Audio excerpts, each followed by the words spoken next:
I take immense pleasure in welcoming everyone to this fantastic session of Oculoplasty Potpourri. And we have an eminent panel of speakers, chair, co-chair, convener, and co-convener. To begin with, I would like to introduce the chair, Dr. N.D. Patil sir, who is a very senior ophthalmic surgeon practicing in Nagpur. He is an RPC alumni and trained under Dr. S.M. Bateria. We have co-chair Dr. Jyotika Mishri Kotkar. Madam is the professor and head of department of the MGM Medical College.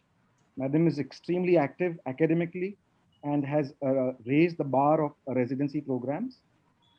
Next, we have the convener, Dr. Namrata Adulkar, who is a fellow oculoplasty, fellow practitioner in Pune. We are very lucky to have her in Pune. She is a fellow of Arvind Eye Institute, where she trained in oculoplasty, and followed by that, she has trained extensively in British Columbia and USA as well. We have co-convener Dr. Aditi Watwe, who is my co-fellow from, she is my co-fellow from L.V. Prasad Eye Institute, an extremely talented oculoplasty surgeon who did her residency in Arvind and fellowship in L.V. Prasad Eye Institute. All by this, she has a very thriving and a very unique practice in Kolhapur. So with this, may I request Dr. Namrata Adulkar and Dr. Aditi Watwe to please carry for the program. Future, your voice is coming low. Your voice is little less. You're not very much audible. It's okay. Dr. N.D. Patil sir, now you're audible. Dr. N.D. Patil sir, can we have a few words from you and Jyotika ma'am before we start the session, and then we'll begin with the first speaker itself. Yeah. Yeah, Sumit, am I have to start? Sir, just 2-3 lines of about the session and the whole program, so we can of introduction. Then we can start the session, sir. Okay, shall I say something? Yes, sir, please. Yeah. Okay. Good afternoon, everybody. And I'm listening right from morning this oculoplasty, and let's have the potpourri of whatever the topics discussed till date, till this time. And I hope almost all these speakers are really excellent and highly experienced people to present their salient points in their respective topics. And this is one more just a suggestion that please stick to your time of 8 minutes. Is that okay? And thank you very much. Yes, sir. Really sorry, Namrata ma'am, but Anuradha ma'am's presentation being first. Had she joined, Dr. Anuradha ma'am? Yeah, I'm here, and again, I need to be allowed to share my screen. Yes, yes. Now yes, I can share it. Can you hear me now? Is it better? Yeah, this is better, Piyush, sir. Yeah, so. Okay. When may I begin? You can start, ma'am. A very good afternoon to everyone. A big thank you to Lahadi sir, Sumit, Ragini ma'am for having this wonderful program, and since morning the talks have been great. I have been asked to present something on lumps and bumps, so I thought I'll divide the topic on a case-based scenario and talk about how in lumps and bumps we always have something to cut, that is some sort of a surgery. We have something to treat, which means a non-surgical intervention, and of course situations wherein we can observe or use supportive measures for the same. So the first patient is that of a 25-year-old girl who came to me with a 1.5 year of swelling on her upper eyelid. So now clinically this definitely was a cyst of mole. She gave a history of needle puncture elsewhere, which was done 3 times, and each time the lesion recurred in 2 to 4 weeks. The lid margin was involved and bulged out, and the lashes were few in that area. So in case 1, I decided to go ahead and cut it, but I had to use a slightly different approach. So this was her at the final picture, which was 3 months follow-up. So what was done initially in the second picture that you can see is I went ahead surgically and made an incision at the superior aspect of the lesion. I drained all the fluid. I used alcohol in order to de-epithelialize the secretory epithelium there and cut off the excess skin and put in tight sutures. After a week, the sutures were removed, and following which the lesser dashes, I decided to use a prostaglandin analog, which was mixed every night with some amount of lubricant gel and applied exactly topically on that area. And this was her after 3 months. The existing few eyelashes that were there, they thickened and lengthened and definitely did not look like a cosmetic blemish. I have a 2-year follow-up of this patient and she's doing well with absolutely no recurrence. Now, case 2 was interesting. This lady came to me with a rapidly growing painless mass. Since this is actually 1.5 months actually. 1.5 years ago, she underwent a chalazion in that area, but the swelling more or less sort of remained the same and it suddenly grew in size in a month and a half. She was 6 months pregnant, which again made me think. So clinically, I diagnosed this as an arteriovenous malformation. Post-chalazion, it's quite common in certain situations to have an AVM, and especially considering that the pregnancy hormones would have exacerbated the growth of an AVM. I decided to go ahead and cut this lesion quite early on. So here is the post-operative picture. 1 year later, she did quite well, and histopathology confirmed the diagnosis of AVM. So this is her final picture with an year of follow-up. The third case is an old patient of mine, and she presented with this left eyelid swelling since a month and a half. Over 2 or 3 years, she kept coming to me for recurrent chalazions, for which I have done incision and curettage at different locations on all 4 eyelids. She has acne rosacea, which whenever she has an intermittent or moderate flare-up, she tends to present with a certain degree of squamous blepharitis, for which she keeps coming for treatment on and off. So here, she did not want to undergo surgery again. So I decided to inject triamcinolone acetonide 0.1 to 0.2 ml intralesionally. And in a month of follow-up, the entire lesion had disappeared. I put her on a course of doxycycline, following which, again, her squamous blepharitis with eyelid hygiene, as well as with doxy, the acne rosacea also had reduced. Now, this patient was referred to me in 2017 for an excision of a subbrow cyst. Now, she presented with this swelling under the eyebrow since 2 months. There was mild tenderness. The local temperature was slightly raised. It was cystic in nature and adherent to the skin. So clinically, I diagnosed it as an furuncle. So what was done is I took her off the antibiotic course that she was on, which was extremely prolonged, and just advised her warm compresses. And 3 weeks later, a surgical patient comes back absolutely looking fine without a single incision. Now, this patient came to me in February this year. 11-month-old child referred by a pediatrician and a pediatric ophthalmologist. The child had multiple chalazion, which were of 1 month duration. It started off with the right upper lid, then progressed to the left one as well.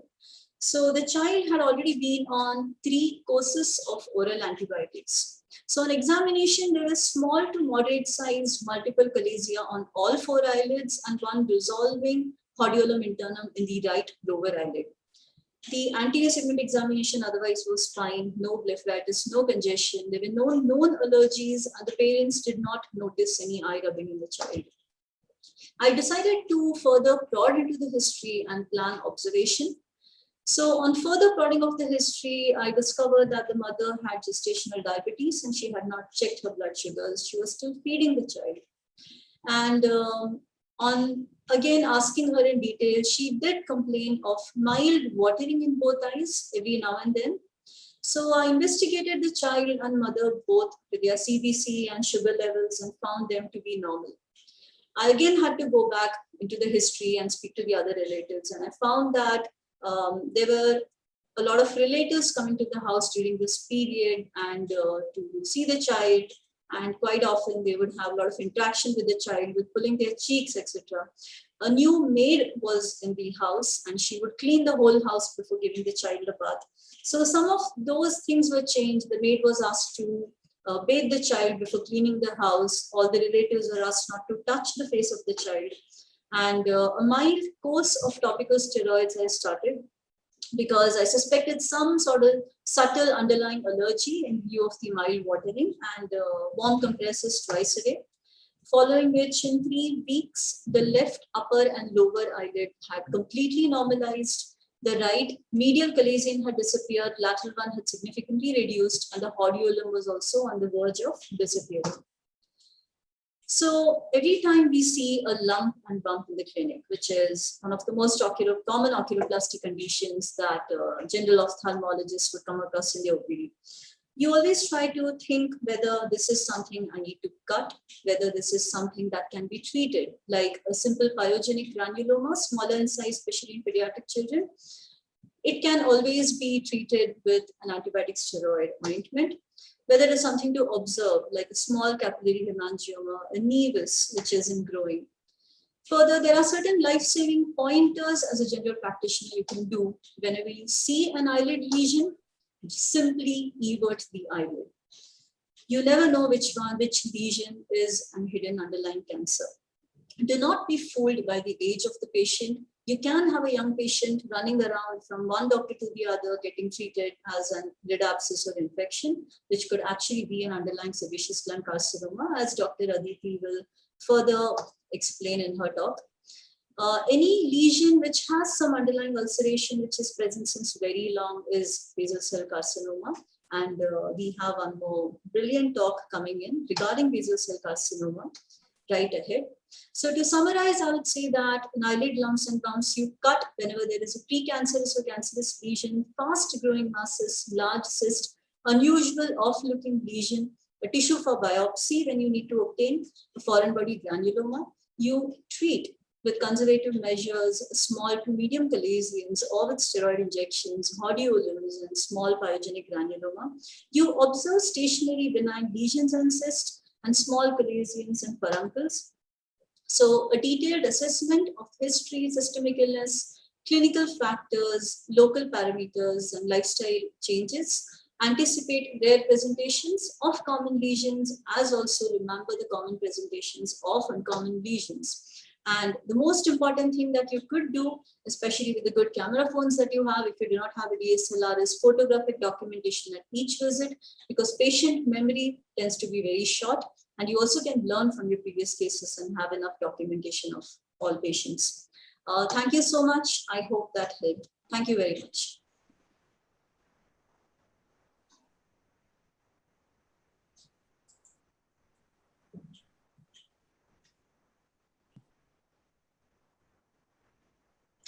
That was very nice presentation, ma'am. Bang on time. Thank you. We'll move ahead with the second presentation. Are there any questions from the panelists themselves?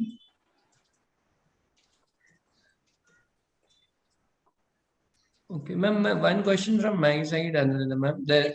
You showed the small AVM that was excised. So what investigation of the choice that you do for such a smaller eyelid AVM that we have, like 1.5 to 2 centimeters? You mean the AVM that I showed in the pregnant woman?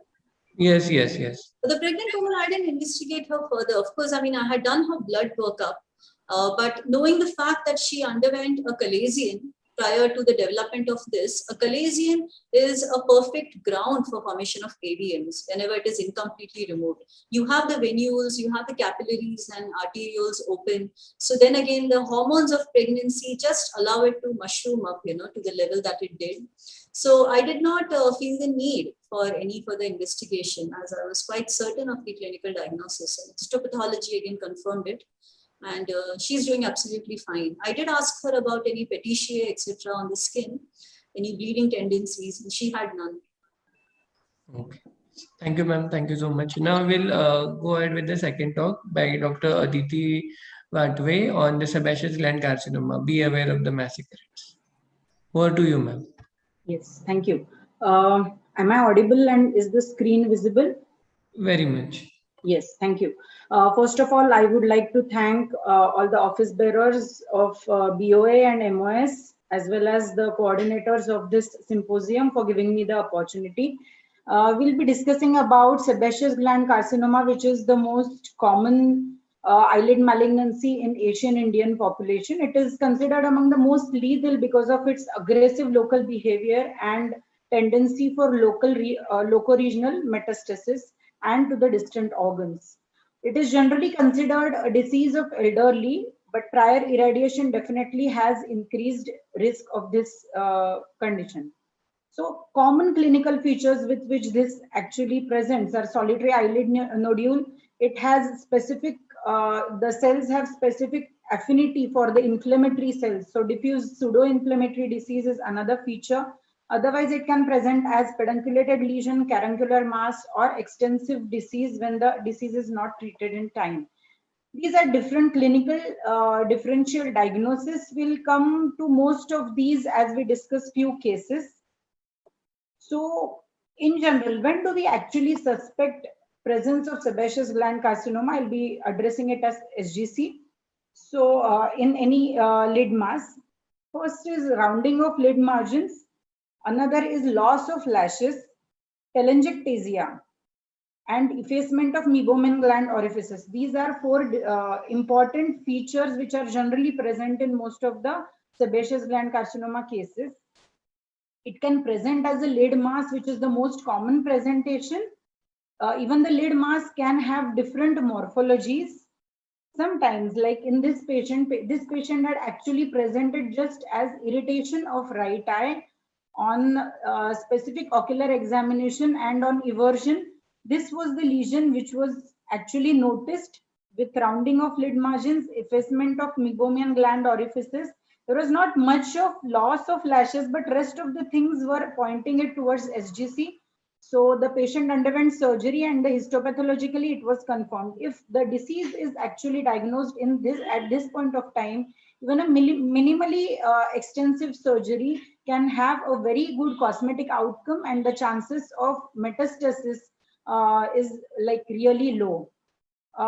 It is very important to note, as Dr. Anuradha has mentioned, in any case of lid mass, it is very important to invert the eyelid, which will actually give clue to the actual extent of the lesion. Many a times in upper eyelid, or even for that matter lower eyelid, because the lesion is there, arises from the tarsus, the conjunctival side shows much larger mass than actually external appearance.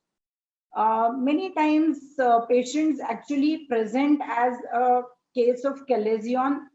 Many times they give history of recurrent chalazion at the same site, which is like repeatedly done curated. But again, suspicion, high degree of suspicion and eversion of the eyelid will surely give a clue towards the actual diagnosis. These larger lesions, which generally extend beyond the tarsal height, we should suspect SGC, because very rarely chalazia will extend beyond the tarsal height. A similar lesion which is beyond the tarsal height, additionally we can actually see the dilated feeder vessels, and obviously the eversion is giving a clue towards the malignant cause. So this lady actually had come with history of incision and curettage recently. We can actually see the loss of lashes in that part, as well as the recent the incision site where the curettage, from where the curettage was done. Another presentation is unilateral blepharitis, which is not resolving with treatment, like in months' time. Again, incision biopsy was done, the SGC was confirmed, and she underwent excision biopsy with lid reconstruction. This was an interesting case where this patient was referred as a case of entropion.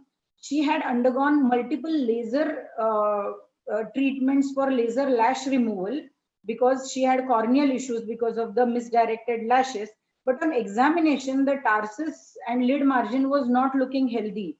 So we did incision biopsy, confirmed the diagnosis of SGC, and she underwent a definitive surgery.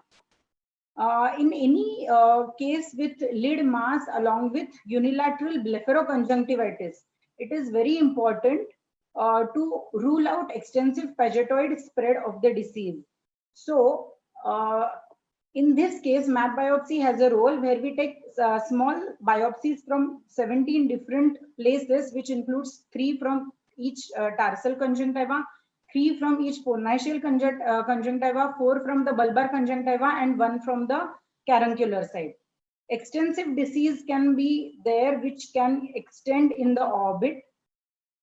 We need to confirm the diagnosis and go decide the treatment plan. So what are the treatment options in general? Surgery, neoadjuvant chemo, adjuvant radiation, topical, and cryo. So the role of neoadjuvant systemic chemotherapy has been explained in different case series and different papers, which makes the lesion less extensive and less morbid, or less extensive surgeries can be chosen to treat the disease. So what are the surgical options once we go to the surgery as a treatment option? Excision biopsy or incision biopsy in case of doubt, map biopsy to delineate the extent of the disease, exenteration, and selective or radical neck dissection in case of regional lymph node metastasis. It is very important to plan the reconstruction plan when you are planning a eyelid excision biopsy with reconstruction. So what are the main considerations? Re-examine on table, because many of the times there is a gap between posting the surgery and actually patient coming in OT. So we need to see if the disease extent is the same, or we need to change our reconstruction or surgical plan. Markings. Another minute, Aditi. Yeah, I'm almost done. 4 millimeter clinically clear margins should be marked, considering the maximum extent of the disease. Frozen section for margin clearance needs to be done. If we don't have any facility of frozen section, we can take slightly like 5 mm of margin with cryo to the rest of the eyelid margin in case you are in doubt. And pre-op consent and marking of the presumed donor site other than the same eye is also important before actually planning for the surgery. It is very important to communicate with the pathologist, keep a suture for orientation, send separate margins when necessary, and we need clearance from both skin and as well as conjunctival site. Outcomes mainly depend on the stage of the disease and the size of the lesion. In smaller lesions like this, the post-op hardly any scars or anything is seen, even on closed eyelids. In these kind of patients, even local flaps can give a very good result. Slightly bigger lesions will need some lid sharing procedures like Cutler-Beard flap or Hughes flap in this case. Extensive disease may warrant exenteration. These are few prognostic factors which have been described from histopathology point of view. So what is the take-home message? Early diagnosis is the key in this disease. Keep masquerades in mind, which will help in early diagnosing the case. Anticipate the defect and keep the reconstruction plan ready. And how can we actually avoid delay in diagnosis? High index of clinical suspicion, send chalazion for histopathology if you are suspecting something solid mass or it is a chalazion recurrent at the same site. Keep a threshold for biopsy low. Do map biopsy when needed. Communication with pathologist for margin clearance and specifications while sending the specimen is equally important as clinical as well as surgical treatment of the disease. Thank you.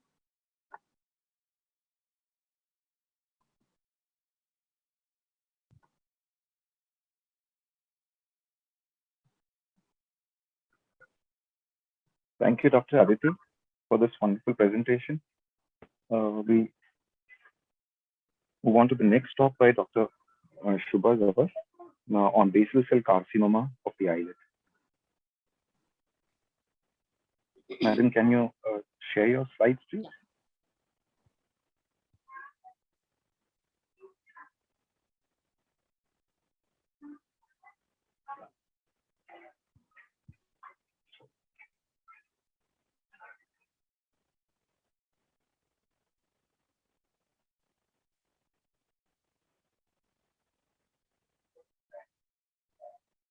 Is it seen? Yeah. Yes, ma'am. It's Yeah, seen, but you'll have to go into. to thank Team BOA, Dr. Lane sir, Ragini ma'am, and thank you Sumit for inviting me for this wonderful meeting. Well, I'll be talking on basal cell carcinoma eyelid. So we keep on seeing such lesions of the lower lid or lids in the OPD very frequently. Why? Because this basal cell carcinoma constitutes almost 90% of all malignant eyelid tumors. Elderly patients are seen. The risk factors are mainly exposure to a harsh sunlight, UVB light. That's why it is seen more in the equatorial latitudes. Well, the site most commonly is the lower lid, followed by the medial canthus, the upper lid, and the lateral canthus. This is a slow growing and locally invasive, non-metastasizing tumor. Orbital invasion is very uncommon. The incidence reported is just 1.6 to 2.5%. But there is a greater risk of recurrence with worse prognosis, hence needs aggressive treatment, early diagnosis, and surgery. Like Aditi just now said, if you see a suspicious lesion on the lower lid, what should you look for? So you should look for an ulceration, a lack of tenderness, induration, irregular borders, destruction of lid margin architecture, or loss of vellus hair. These are the signs for malignancy. So clinical types of basal cell carcinoma are nodular type, which is a superficial type of thing, and which shows a shiny, firm, pearly nodule with small dilated vessels on its surface. It grows just 0.5 centimeters in 1 to 2 years. And then you have the more commoner presentation of a nodulo-ulcerative rodent ulcer, wherein you see a central ulceration, a pearly raised rolled edges, and dilated and irregular vessels, and this typically erodes. Then you have the sclerosing BCC morphiform type, which infiltrates laterally beneath the epidermis as an indurated plaque. Margins are difficult to delineate. This is more aggressive, and larger risk of recurrence and metastasis is seen here. So this is the typical rodent ulcer that I was discussing, and this is the more aggressive morphiform type. Now, histopathology, as we know, it grows from the basal layer of epidermis, proliferates downwards, and palisading is seen around it. Investigations, if there is an orbital invasion, you should go for MRI for better visualization of soft tissue changes and perineural invasion. And these days, confocal microscopy has shown promising high sensitivity. So management treatment is individualized to the patient situation, tumor characteristics, and histological subtype. The management outlines a biopsy, surgical excision, radiotherapy, and newer modalities. Biopsy can be done by a punch biopsy or a shave excision in case of a shallow tumor. While as surgical excision, that is the wide local excision, it aims to remove the tumor along with a clear 5 millimeters margin. Well, a standard frozen section is important, wherein you consider the margins to be tumor-free and then go ahead with the eyelid reconstruction. Or else Mohs micrographic surgery, which is a layered excision of tumor, which is used for tumor growing diffusely. This maximizes total tumor removal and minimizes healthy tissue sacrifice. So this is a layered excision done and has been proven to be the treatment of choice for periocular basal cell carcinoma. Radiotherapy can act as an adjuvant to surgical excision and can be used in palliative cases where surgery is not suitable.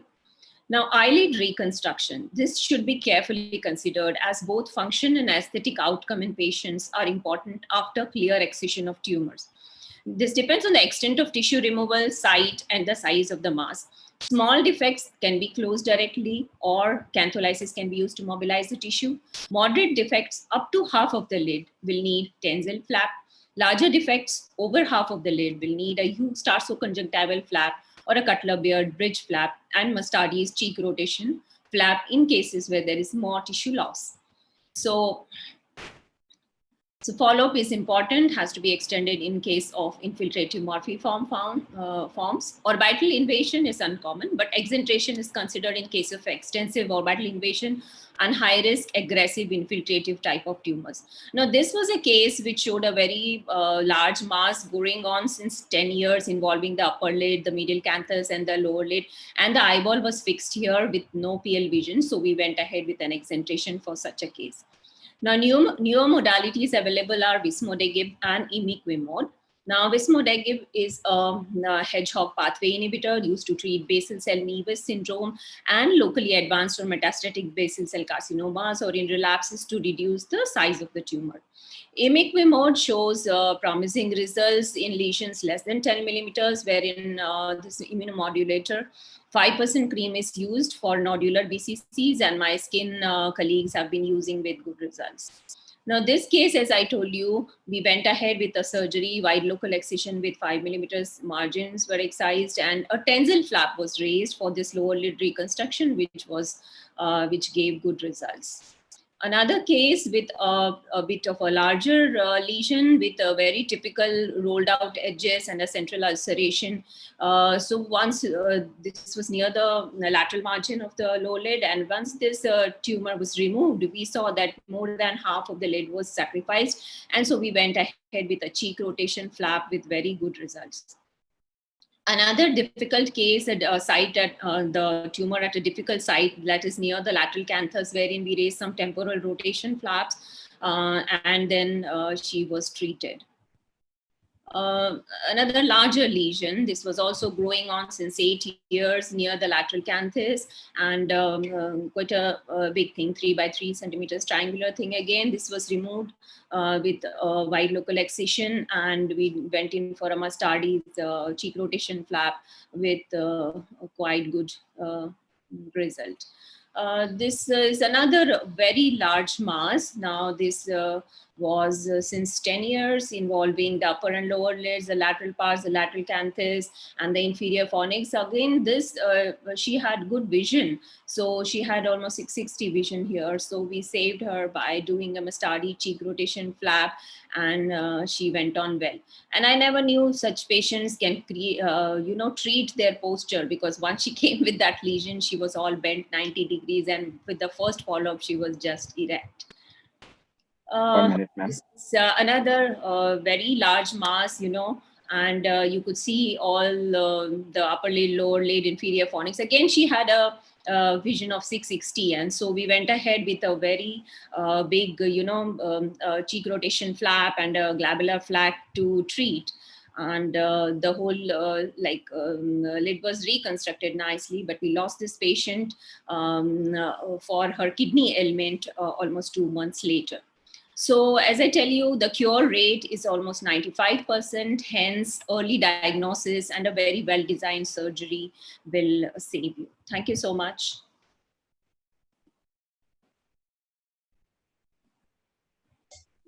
Thank you, ma'am. That was really wonderful presentation.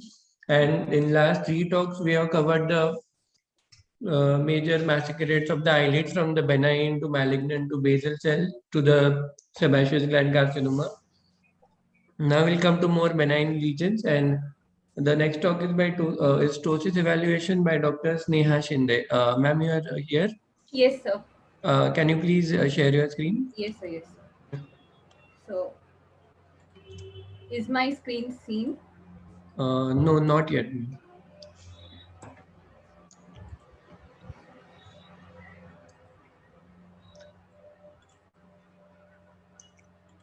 Now it is very much visible. Visible, sir? Yeah. Okay. Full screen? Is it visible? Yes. Yes. Yeah. A very, very good afternoon to one and all, and thank you so much for giving me this opportunity. Actually, I was not at all aware till yesterday, and yesterday night I've just done this preparation. I'm extremely sorry if at all it is not up to the mark. So I'll just go ahead with it. Ptosis evaluation. This is basically ptosis made simple for even a first year resident. If he comes across a case of ptosis, how he should evaluate it and what should be done for it. is what was there in my mind when I did this presentation. Ptosis actually comes from a Greek word which means falling, and it when it comes to any part of the body, whichever is drooping, related to that, if you put ptosis, that is what actually the word actually means. But in case of eye, when it comes to the upper lid, blepharoptosis means drooping of the upper lid. The upper lid actually covers 2 mm of the cornea. Ptosis as such can be divided into true and pseudotosis. What is the pseudotosis? Pseudotosis is actually not true ptosis, but it is because of any ocular pathology that could have lead to pseudotosis, like decreased intraorbital volume, superior sulcus abnormalities, hypotropia, eyelid contractions, or any case of dermatochalasis or blepharochalasis also. And then how do we classify ptosis? Ptosis can basically be classified into congenital and acquired.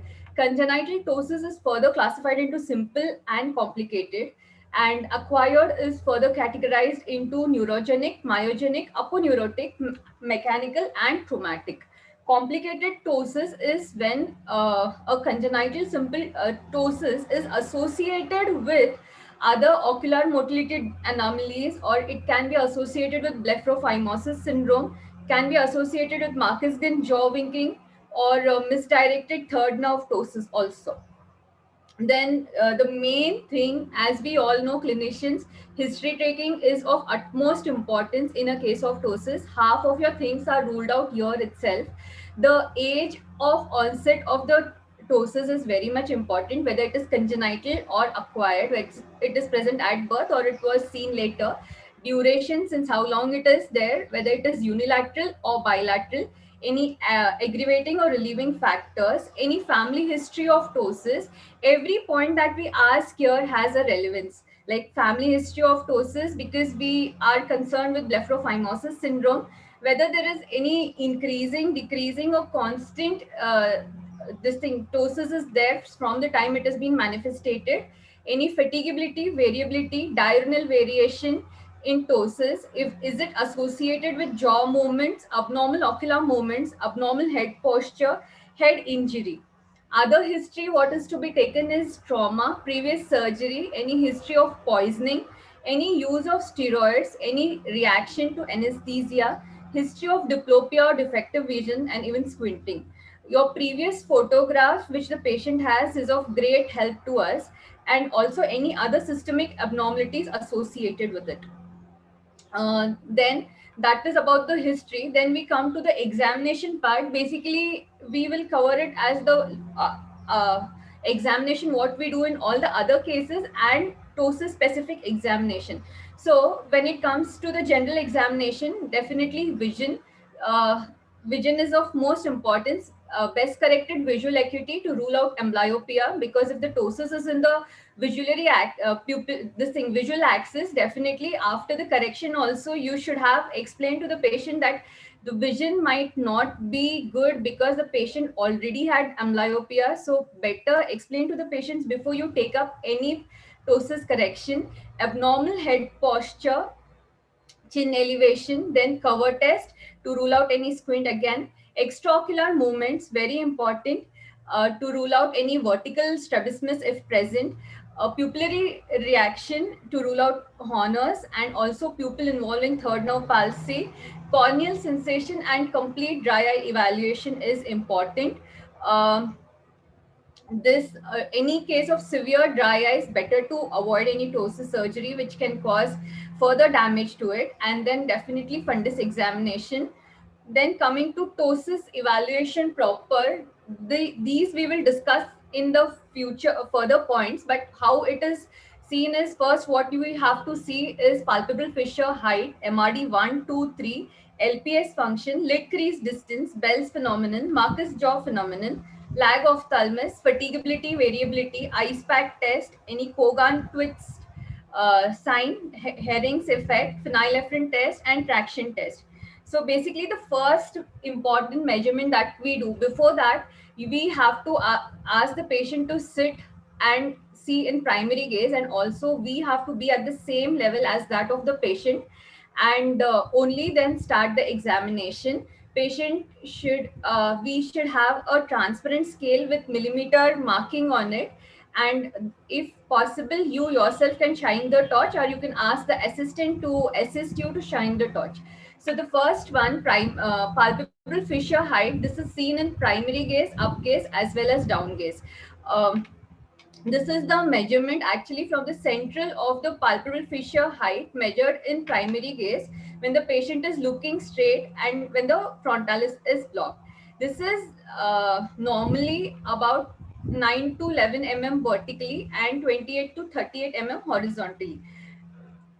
This is the measurement from the highest point on the upper lid margin, pupillary axis, and the lower lid. And this is at the height, the measurement is more in any case of congenital ptosis. So the amount of ptosis will be the difference in palpebral aperture in unilateral ptosis or the difference from normal in bilateral ptosis. Then coming to the ptotic lid, as I already said, in congenital ptosis, this measurement you will definitely find more. And in case of acquired ptosis, especially in senile aponeurotic ptosis, the distance, the palpebral fissure height will have become less. Then coming to the next important measurement, that is marginal reflex distance, MRD1. This is the distance between the center of the upper lid margin and the pupillary light reflex on the cornea with eye in primary gaze. This normally it is 4 to 5 mm, and this measurement is much more important than even palpebral fissure height. Why? I'll tell you about it later. Difference in palpebral aperture height between the two, how do you the amount of ptosis, how do we calculate is the difference in MRD1 between the two eyes, and in case both eye have ptosis, normal MRD is measured to be 4 mm. So 4 minus whatever amount you get is your this thing, amount of ptosis. 1 minute, Sneha.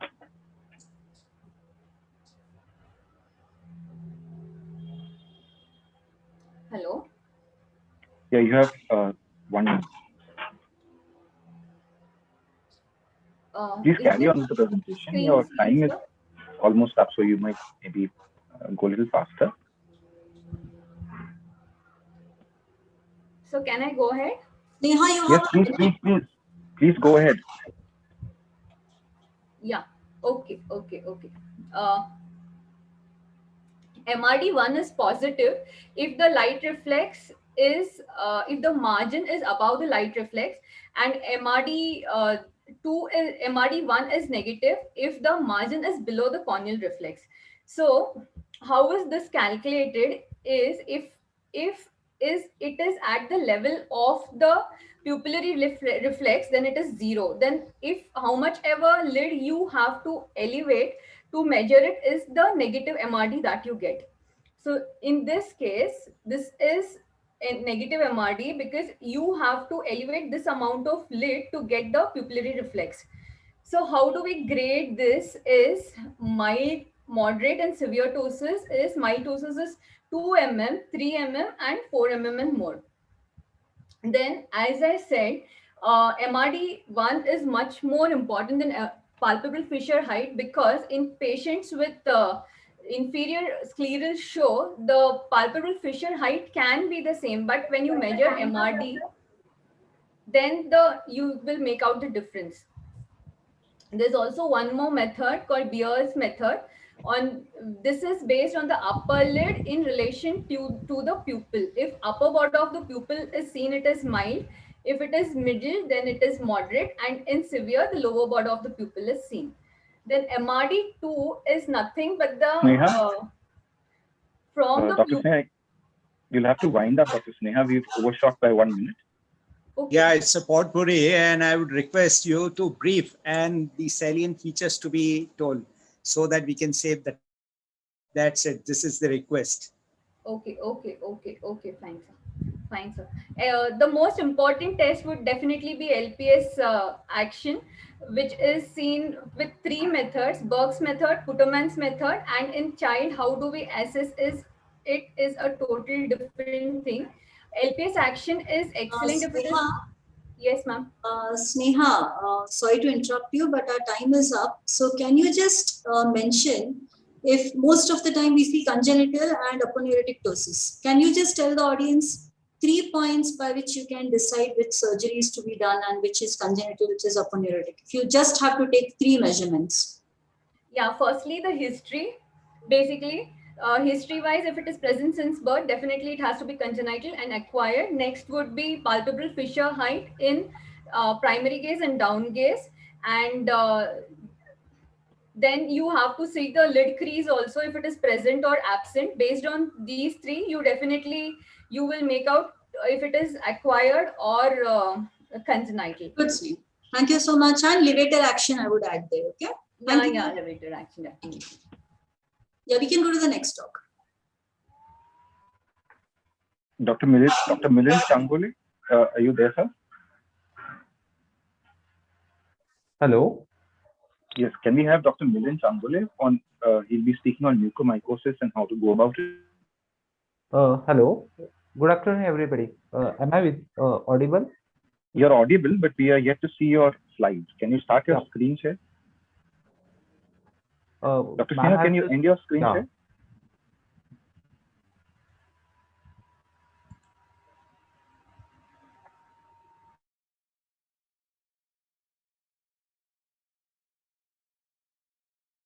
Yes, we can see it, but you'll have to go into full screen mode. Yeah, it's Yes. full screen Yes, mode. please do. We can see. Okay, let's talk about the story of 4 people which come across nowadays in each and every hospital which has at least 10 bed of COVID. Either one of the hero is having complete loss of vision, one with a complete loss of vision with a proptosis, with a complete loss of vision with ophthalmoplegia with proptosis, or proptosis, ophthalmoplegia, but no loss of vision. So they all are either infectious CRAO or orbital cellulitis, orbital apex syndrome, or periorbital cellulitis, which presenting as a orbital cellulitis. So what is common in all these cases are they are post-COVID or they are affected by COVID. They all are recently diagnosed diabetic, and CT MRI, they show the paranasal sinus involvement in the form of sinusitis or mucosal thickening. So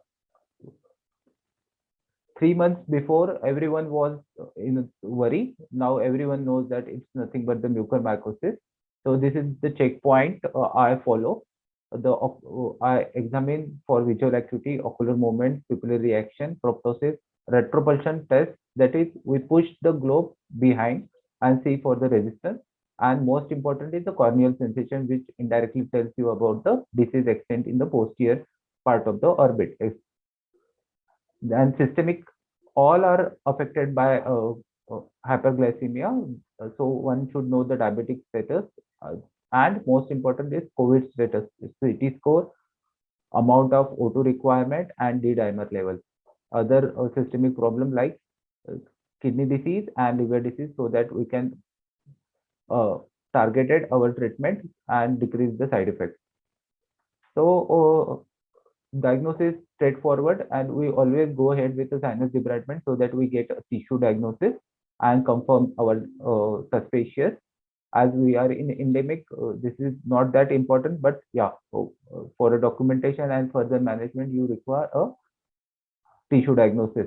And sinus debridement itself decreases the tissue infectious load over the body.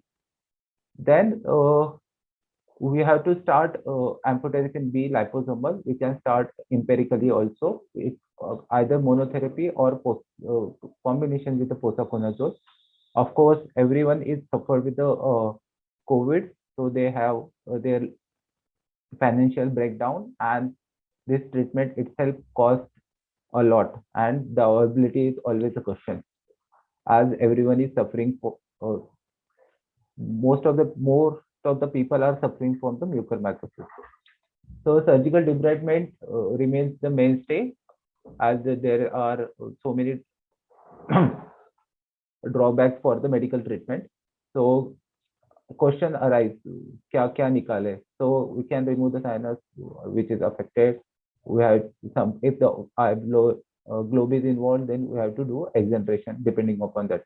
but it's okay. Maxillectomy and sinus debridement or hard palate removal is not a area of concern. So what is area of concern for me is the exenteration, where we remove the irid, adnexia, and eyeball. So how should we select which case require exenteration or not?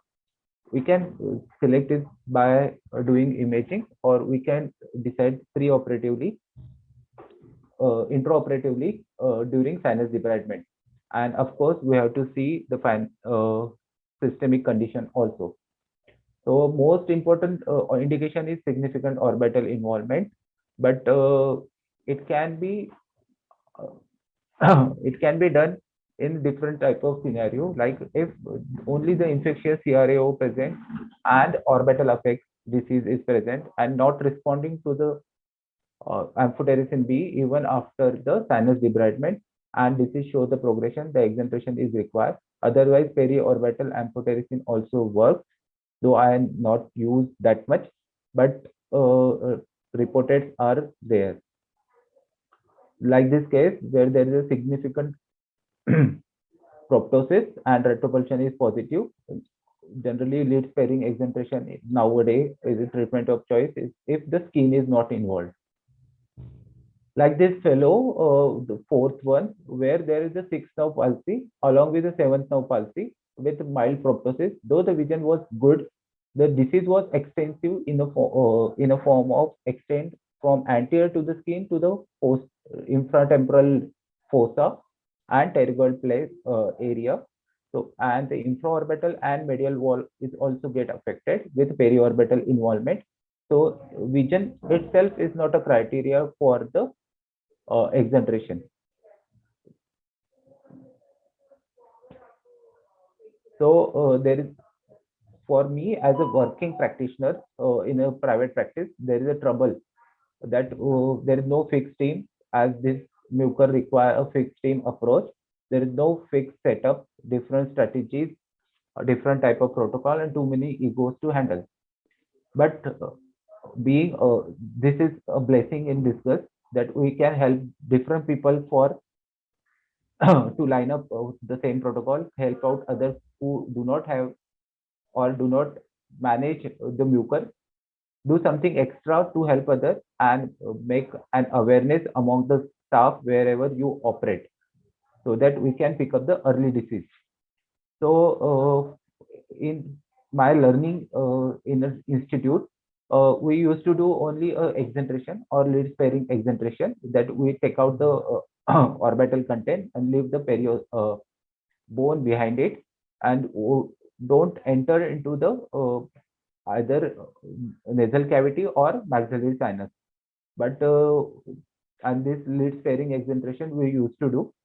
But now what I am started doing in private practice, that I am doing extended exenteration without transfer blepharoplasty. That is extended exenteration. We remove the floor and the medial wall. It helps, not only helps to decrease the disease load, it also helps to see the disease entirely. Local debridement, including suction, can be done bedside, less need of imaging and less need of general anesthesia, as all these cases are already very high risk for the general anesthesia. So last 2 to 3 1 months, minute remaining, doctor.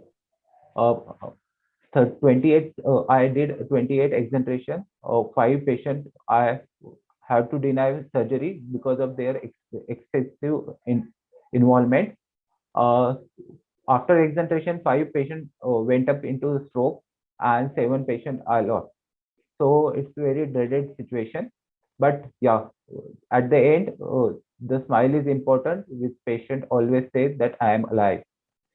So we can change, or as we don't, if we don't wait to I get involved, that every ophthalmologist who is a part of a team should assist the sinus surgery and look for the early involvement and guide the ENT people for a better debridement, so that the eye won't get involved. So this is what I follow. It's an excellent article by Dr. Honauer. So to sum up, it is a teamwork, but ophthalmologist plays an important role, not only to cure the disease, but also to prevent the disease. Thank you. Thank you, Dr. Millen. That was a very nice and Can I comprehensive. ask a question to Dr. Millen or to anyone of you? Any patient who is coming to us with red eye post-COVID, so how often we are supposed to follow him up, or how frequently we are supposed to tell him that he is supposed to show to ENT surgeon? Can I answer? Yeah. Yeah. We have to see the risk factor, the amount of steroid patient has been exposed, and amount of the severity of COVID, and look for any tenderness along the periorbital region or cheek area. Look for any loose stitch. Look for a nasal bleed. If any this time we found out, it's better to get an imaging done on the baseline level, and we can get. If the baseline imaging is normal, then we can ask the patient to relax. And if the baseline shows some amount of mucosal thickening, better to undergo a sinus biopsy and subsequent sinus debridement. This is what nowadays better in the endemic, where we don't want to lose the eye or lose the person. My opinion, like in these cases, generally a simple nasal swab for KOH examination will also do the thing, because it is relatively cheap, easily available, and you can even do it in your clinic if the facility is not available nearby. Baseline imaging will definitely be of help, and other thing, even if the patient is non-diabetic, not having any history of diabetes or steroid use, the wave 2 has definitely shown that even non-diabetic young patients are getting mucor. So even checking HbA1c or random sugar might give some clue, because these patients are without any previous history, they are still showing some increase in the sugar level when they actually come to us. I agree with you, Aditi. I would just like to add, in all COVID patients, post-COVID patients with complaint of headache or deep-seated pain or retroocular pain, mucormycosis should be one differential, and we should image all these patients, because we are seeing very commonly patients with 6/6 vision with sinus involvement or progressive involvement, which goes. So it's very important to have a high suspicion in all these cases. Another one suggestion, that sometimes the imaging fails to see the early disease. So even if we suspect, we can ask our ENT people to have a just endoscopic look. That is, though it takes some time, but it gives you fair idea about the disease itself. Even we can pick up the early non-invasive phase of the mucor before the mucosal thickening. Or is it possible to tell all the treating physicians, the patient before discharge, their nasal swab has to be taken and to see if there is mucor, or keep following every week? Nasal swab is sometimes gives you false impression that there is nothing. Yeah, or before discharge, at least one ENT checkup. Yeah. If high risk cases, one can do a screening from ENT or baseline imaging. Yeah, those who are in ICU and on ventilator, they are already very high risk people. And I think this has to be emphasized again and again to almost all the people who are handling these cases or maintaining hospitals with ICU. Right, this is my opinion. Right, if there are no more questions, can we move on to the next talk? Yes, sir. Doctor, can you please end your screen sharing so that we can invite the next speaker? So from this extremely important and life-threatening talk about mucormycosis, we now go on to another important talk about facial rejuvenation with botulinum toxin. And Dr. Namrata Adulkar, can you please? Yes. Yes. A very good afternoon, everyone. At the outset, I would like to thank the organizers for this wonderful symposium and giving me this opportunity to speak about periocular rejuvenation with botulinum toxin. after some intense talks about oncology and life-threatening mucormycosis, I think this is going to be a light, breezy talk for everyone. So I have no financial disclosures here, although I would like to mention that during the talk, I may use the word Botox, which refers to the molecule rather than the brand. So when a patient... Namrata, 1 second. The non-speakers, can you please put yourself on mute? Dr. Milind, Dr. Swati.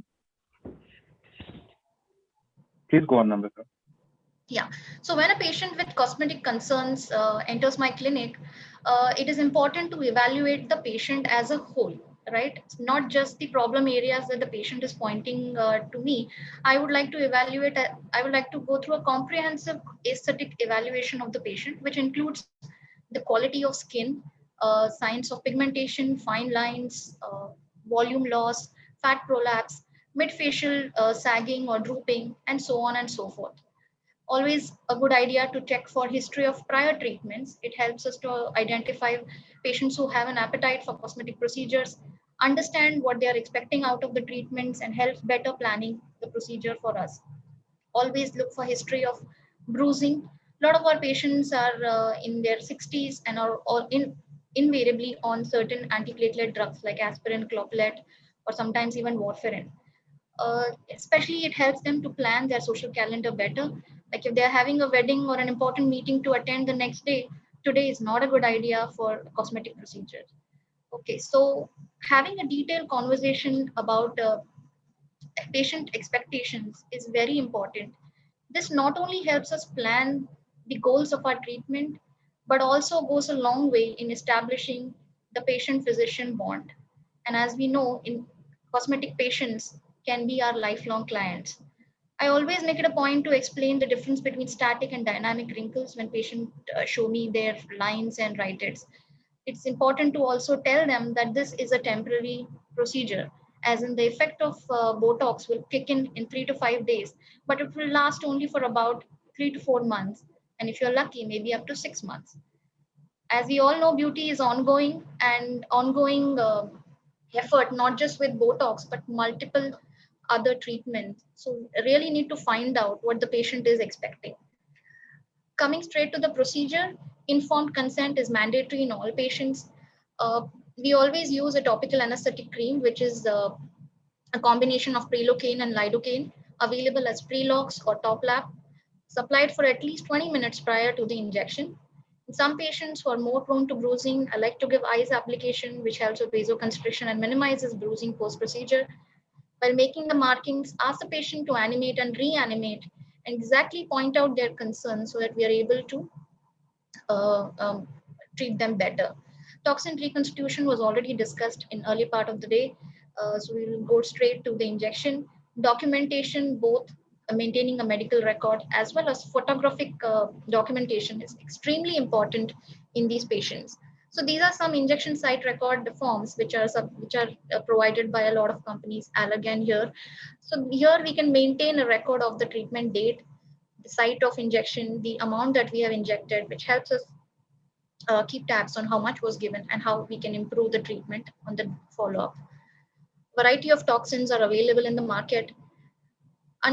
Before injecting, understanding the thorough understanding of the anatomy of the face, extremely crucial. We all know that facial expression is a delicate interplay of multitude of factors, actions of many muscles, broadly speaking, the elevators and depressors. So when we are weakening one muscle with the botulinum toxin, the other muscle inadvertently is strengthened. This can change facial expressions, and a little small 1 unit dose of Botox can really cause a great change in the expectation and the outcome. So we are discussing the 3 main indications that most patients come to eye specialists with. So first one is the crow's feet. These are also called as lateral rhytids and are seen as crow feet-like wrinkles at the lateral canthus. The target muscle here is the orbital part of orbicularis oculi. Consensus guideline recommends 3-point injection at the lateral canthus, about 1 centimeter outside the orbital rim. Injection is done in a subdermal plane, and the needle is directed away from the eyeball. Generally, we inject 2 to 5 units per side with a total of about 8 to 12 units on each side. A word of caution here, sometimes there may be a little spread of Botox to the zygomaticus minor muscle, which may cause upper lip ptosis in a few patients. Although this is extremely rare, it has to be kept in mind while injecting.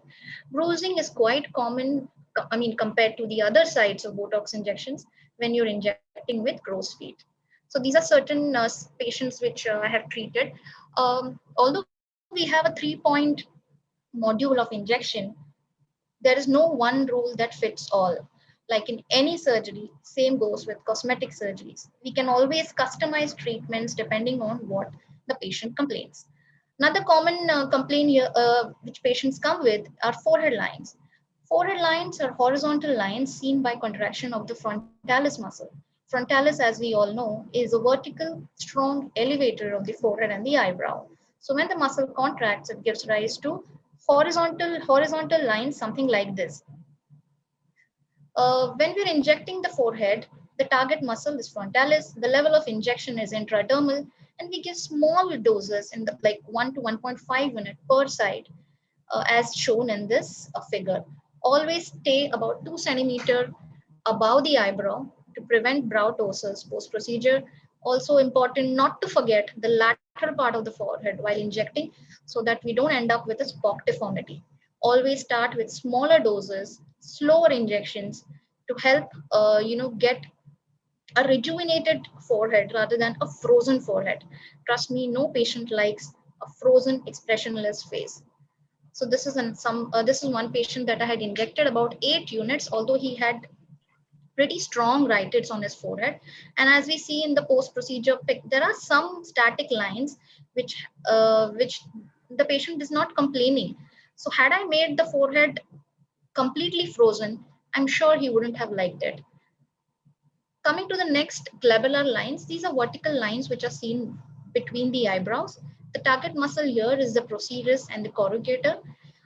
Generally, it's injected in the V pattern that is shown in the figure, and 3 to 5 sites are injected depending on the strength of the muscle contraction as well as the intensity of the lines. Half a minute. Generally, we inject 2 to 4 units per site with a total of about 16 to 20 units. Again, if you inject too fast, large bolus, it can spread to the levator and cause ptosis. Here are some of the examples. Another indication is mild ptosis. Sometimes patients with mild ptosis are scared of surgery. They don't want to go ahead with surgery and need a stopgap arrangement. This patient had a family function to attend, and I just injected 1 unit each at 2 small points on the upper eyelid, and that was the result she was extremely pleased with. Another one here is lower lid wrinkles, which can again be treated with small 2 unit bolus in the lower eyelid. Post procedure, avoid touching the face. Yes, I'm coming to it. No facial massage or facials post procedure. Again, like we discussed, the Spock deformity which was initially called a complication, is now becoming a beauty trend. So really curtail your treatment plans as per the patient needs. And remember, nobody likes an expressionless face. Thank you. Thank you, Namrata. We move on next. Due to shortage of time, let's not take any questions right now. We'll move on to the next presentation of orbital dermoids by Dr. Nirav Raichura. Dr. Nirav, can you share your screen, please?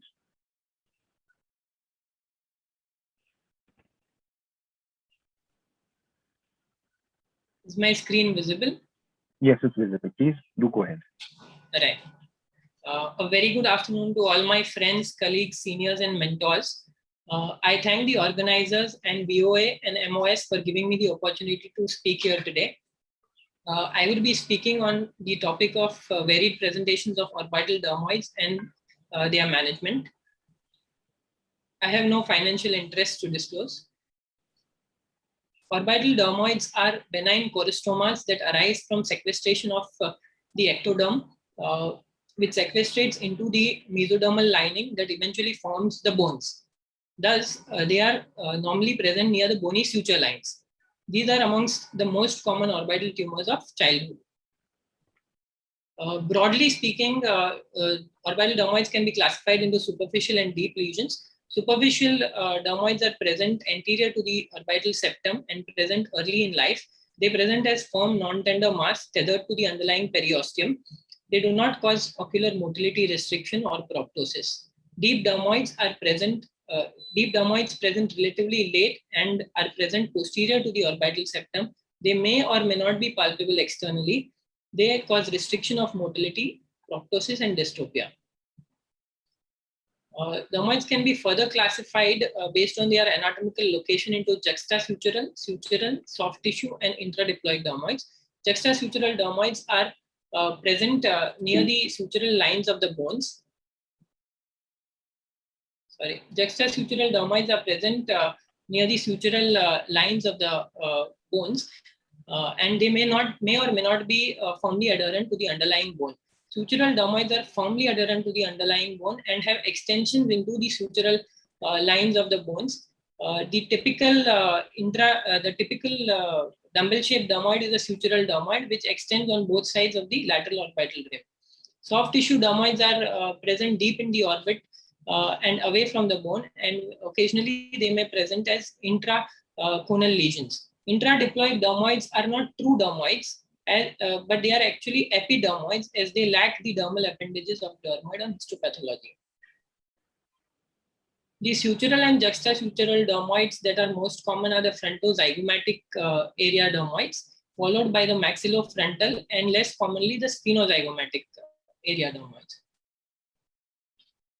Further, depending on the associated presenting features, dermoids can be classified as simple or complex. Complex dermoids are the ones that present with a sinus or fistula on the skin, or those that are inflamed or secondarily infected.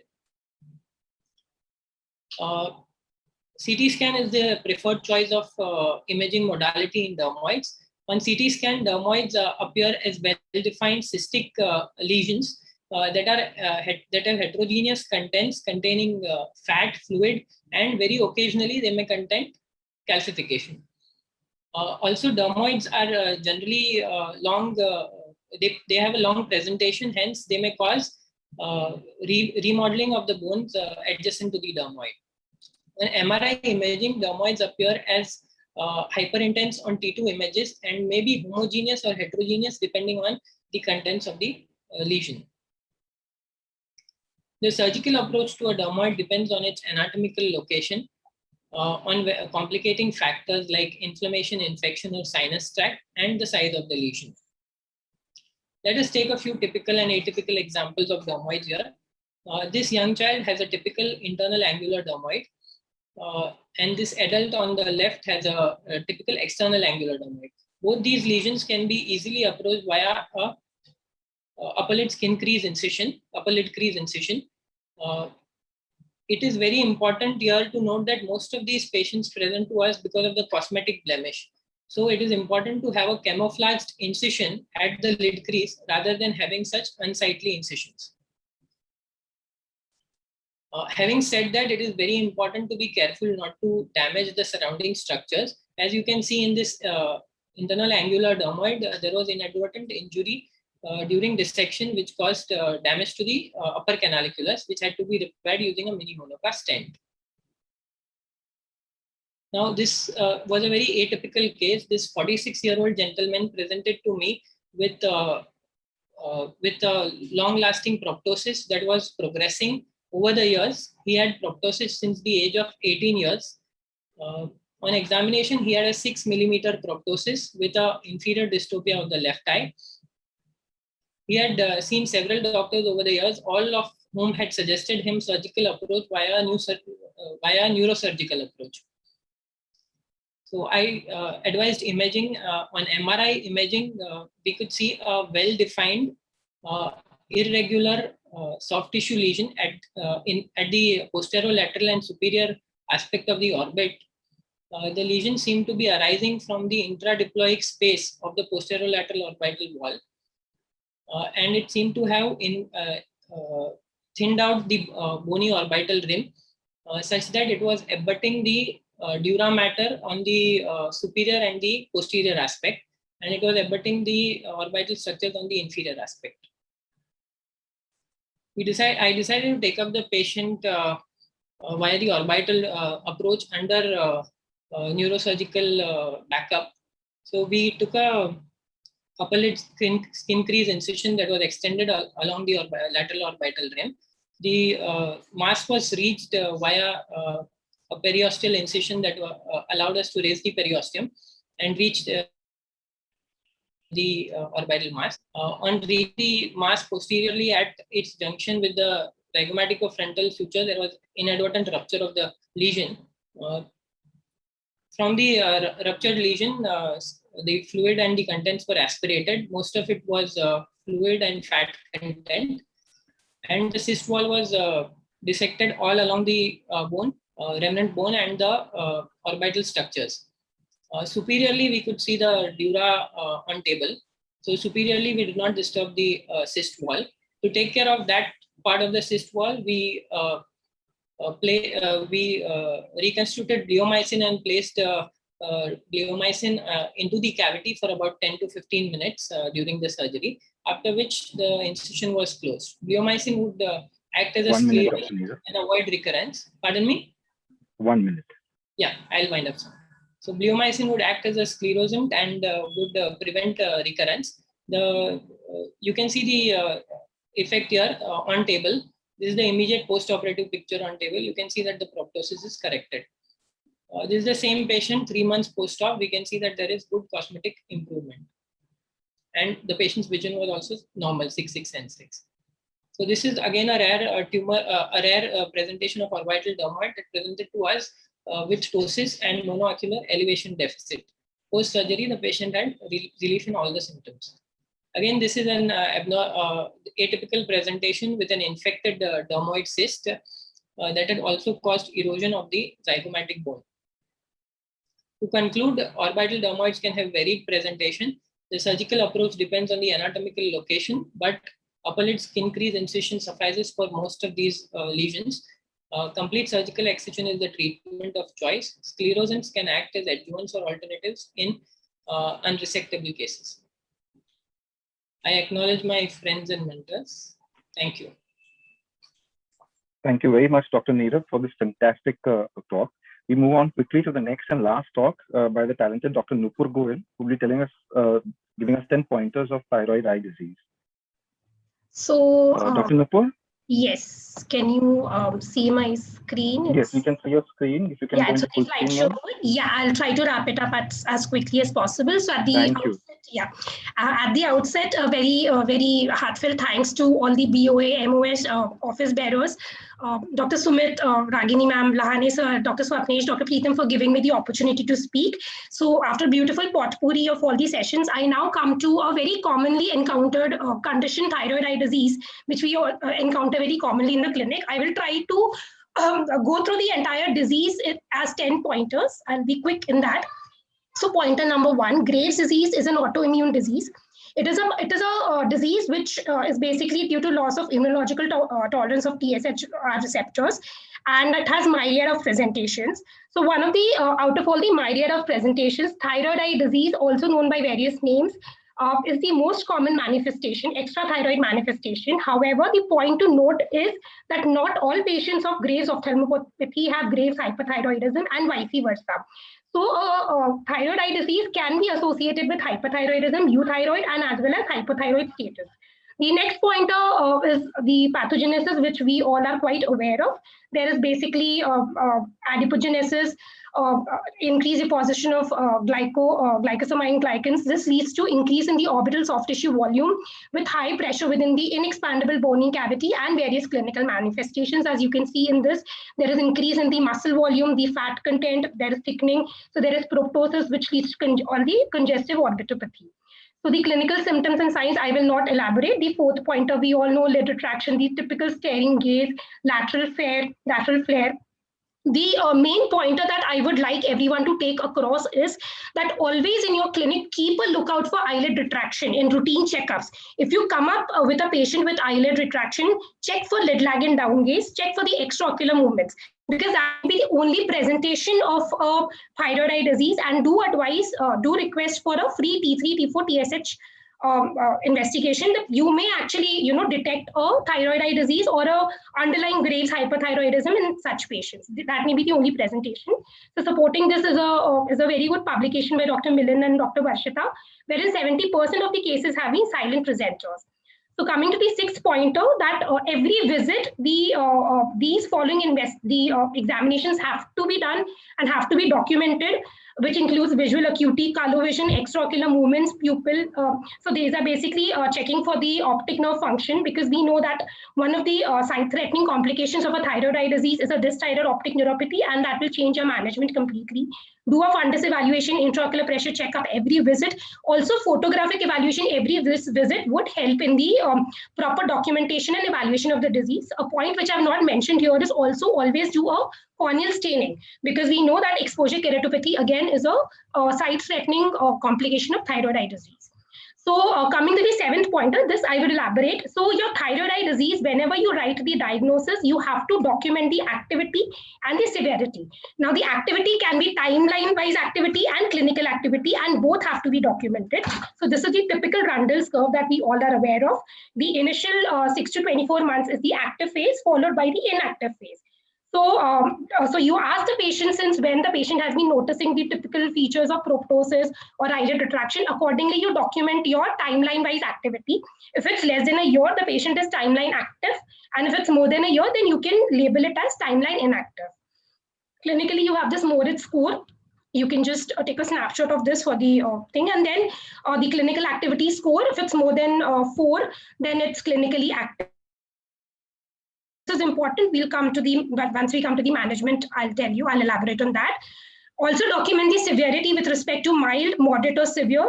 The mild is again, any clinical activity score less than 4 is mild or the inactive thyroid eye disease clinically. Moderate to severe are these parameters. And if there's any associated sight-threatening complications, the most important being dysthyroid optic neuropathy or corneal exposure.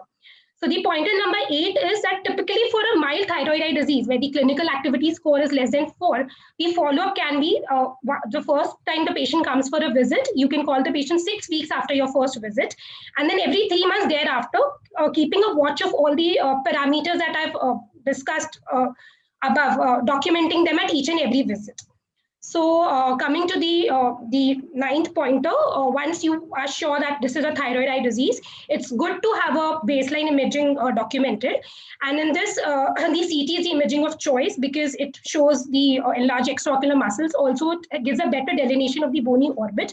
So you request for coronal and axial cuts, both with 2 mm cuts.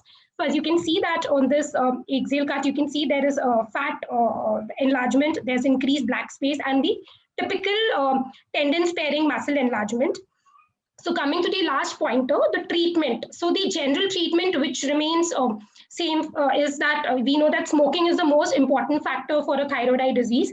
So the first and foremost thing is that you counsel the patient, if the patient is a smoker, cessation of smoking. Maintaining the euthyroid status is important. And I've just tabulated this treatment plan. So conservative treatment, so this is basically, you've documented whether the disease is active or inactive, and also whether mild, moderate, severe. So conservative treatment means symptomatic treatment in the form of lubricants. So if it's a mild thyroid eye disease, meaning that it is timeline-wise active, but clinically it is inactive, then you just manage the patient with lubricants and symptomatic treatment. Moderate to severe, again, this is something that I would generally go for a conservative treatment, but however, you keep a watch. If the disease is worsening, then you start the patient on steroids. If the patient has any sight-threatening complications like exposure keratopathy or dysthyroid optic neuropathy, then yes, you have to definitely start the patient on steroid to bring about a medical decompression. And if the medical decompression is not working, that is the time you would go in for a surgical intervention. And if which could be in a form of a posteromedial decompression, orbital decompression. And the main aim of the surgical intervention, either a lid retraction surgery or a orbital decompression, the main thing comes in a inactive disease, which is inactive both timeline-wise and clinical-wise. And this is primarily to restore the function and the appearance of the patient. So with this, I just summarize these 10 pointers literally at your fingertips. You can just, if you just remember these 10 pointers, you know your thyroid eye disease very thoroughly, and you can almost, you know when to probably start a steroid, when to request for an investigation. So with this, I thank you, and a very, very happy Mother's Day to everyone. And thank you so much. So I hope I was not too fast also. Thank you, Dr. Nupur. No, you did a fantastic job. You gave us 1 minute for questions, perhaps, in case if Sumit or the chair thinks that we have the time to take further questions, and if there is no session after this, then probably we can utilize that 1 minute. Yes. Any questions from any panelist? Neerav, I had a question. Neerav, you went ahead with the MRI instead of a CT scan. I would like to know why. No, secondly, we actually did both. It was like a screening CT and an MRI. Okay. Unfortunately, because of cost factors, the films were not given to the patient for the CT scan. Okay, perfect. And the other thing is, any preference for bleomycin over sodium tetradractyl or something like that? No, frankly, I don't have much experience of sclerosants in dermoid cysts. Okay. I've been using bleomycin for lymphangiomas.